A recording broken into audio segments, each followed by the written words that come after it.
चलिए देखिए ये क्वेश्चन है, इसका हमको क्या चाहिए, सॉल्यूशन चाहिए इस क्वेश्चन का।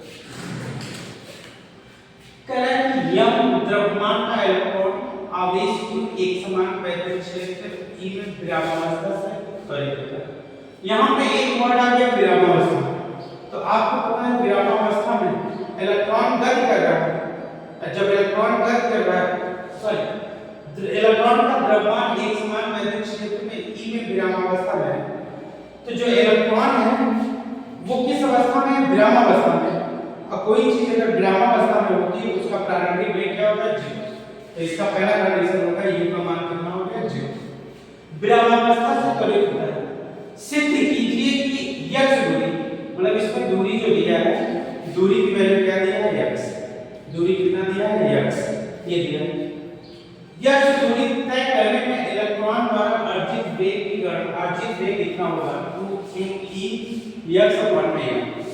अब देखिए क्या अगर यहाँ पे देखिए, क्योंकि यहाँ पे क्या है, त्वरित हो रहा है, यहाँ पे त्वरण उत्पन्न हो रहा है, त्वरण। तो अब त्वरण निकालने के लिए फार्मूला कौन सा यूज करेंगे, इसको देखिए। तो क्या कभी आप बल बराबर पढ़ेंगे, तो बल बराबर क्या होता है, द्रव्यमान गुणे त्वरण, द्रव्यमान गुणे त्वरण, ठीक है। ये तो इसका मतलब यह बराबर कितना हो गया, यह वैल्यू। अगर ये वैल्यू निकालेंगे तो ये बराबर कितना हो गया, यह पानी है, इस पहला समीकरण, ठीक। तो कह रहा है कि यम द्रव्यमान का इलेक्ट्रॉन एक समान वैद्युत क्षेत्र E में विरामावस्था से त्वरित करता है। यह से दूरी तय करने में इलेक्ट्रॉन का अर्जित वेग की गणना करना है। तो यहाँ पे देखिए U दिया है, x दिया है और E पता चल गया है। तो गति का हम तृतीय समीकरण यूज करेंगे, गति का तृतीय समीकरण, गति का तृतीय समीकरण, तृतीय समीकरण।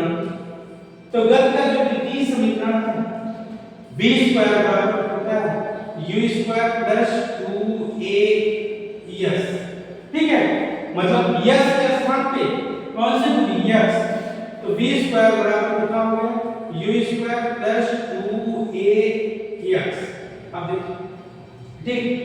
अब कह रहा है यहाँ पे विरामावस्था में, तो विरामावस्था में जो प्रारंभिक वेग कितना दिया है, 0।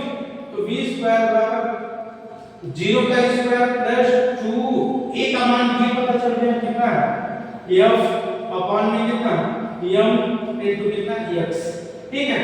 ये जीरो इससे कोई मतलब नहीं लेते हैं, तो v स्क्वायर बराबर